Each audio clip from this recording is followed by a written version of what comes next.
Hey everyone, welcome to the channel. So in my last video, I did an in the bag, which is where I showed you guys which discs I'm going to be throwing in tournaments this year and in competitive rounds. And as I was going through my bag, I realized that I have a lot of fairway drivers, mid-ranges, and putters made by the company MVP, but I didn't really have any of their distance drivers.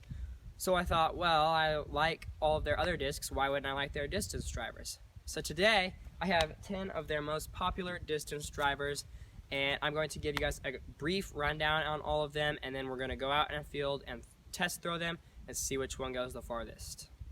Let's jump right in. The first disc we have is one of MVP's most popular fairway drivers, and yes, this is a fairway driver, but I've thrown this one many times, and I feel like it has just as much potential to go as far as a distance driver. So this is one of their most popular discs, an MVP Proton Volt. And then I have another very popular disc, and this one is a Streamline Proton Trace. Streamline is made by MVP. It's just their single mold plastic. And this is very similar to an Innova Wraith, except I like it better because the rim is a little bit deeper, so I can get a good firm grip on it and it doesn't slip out of my hand as easily as a Wraith. I have an MVP Neutron Octane. This is a pretty wide rim. It feels very similar to like a Innova Shrike. Nothing really special about it. Just feels like normal 13-speed driver, not super flat, not super domey. So there's that. And then I have an Axiom Discs Panic in the Neutron plastic. This is pretty flat disc, and it's also 13-speed, so the rim is pretty big. Normally I'm not a huge fan of 13-speed discs, but especially into headwinds, I'm a fan of throwing higher speed discs because they tend to cut through the air easier. This is an Axiom Discs Delirium. This is very similar to the Panic. It's super flat.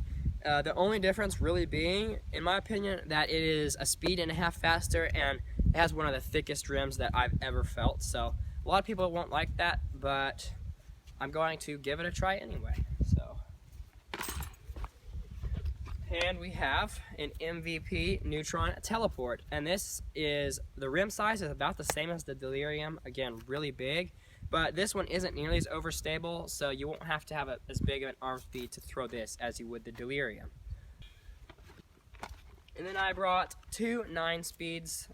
This is a Streamline Lift, and don't be fooled by the fact that it's a 9-speed because I've thrown some really good drives with this disc, almost as far as any 11 or 12-speed disc I've ever thrown. So this is definitely in the running for the longest disc out of MVP. So Streamline Lift. And then this is its competitor, the Axiom Insanity. I'm actually bagging both the Lift and the Insanity right now, but I really only need to bag one of them because they do almost the same thing. So this and the Lift are kind of in a competition of their own right now. Last but not least, we have another very popular MVP mold, the Cosmic Neutron Photon. This is by far the flattest disc I have in this challenge, and it also has a very thin rim. So if you like thin rims, then you will probably really like this disc. This disc just cuts through the air really well in my opinion. I have 4 photons, and all of them are board flat. I'm not sure how a dummy one would fly, so I might have to find one of those sooner or later, but last disc, MVP Photon. And now let's head out to the field and give them some test throws. Just wanted to give you guys a quick update here. I have added 2 discs to the challenge, an MVP Cosmic Neutron Wave and an Axiom Proton Fireball. So they are now in the challenge.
So, in conclusion, the winner of our MVP distance challenge was the Axiom Discs Neutron Delirium. I averaged 438 feet. I threw this one also the farthest with a shot of 454 feet. And I was throwing this on some slight anhyzer, and it was giving me a full flex line. So that was the winner. I'd also like to give honorable mention to a few other discs. The MVP Cosmic Neutron Photon came in second with an average of 430. And I threw the 8-speed Fairway Driver MVP Volt over 400 feet both times. So this disc seems to have a lot of glide and a really good flight once you get beaten in. I have had this for about a year, so I've come to know it pretty well, and that probably helps, but this is a really good fairway driver. And last but not least, if you don't consistently throw over 380 on every shot, you might be looking for something a little bit slower speed that's easier to throw, and I would recommend the Streamline Trace. I throw this on a really nice hyzer flip, but other players that I've met that aren't throwing nearly as far can get some really nice flex lines out of this disc. So this is definitely worth trying out if you haven't yet. That's all I have for this video. Thank you guys for watching.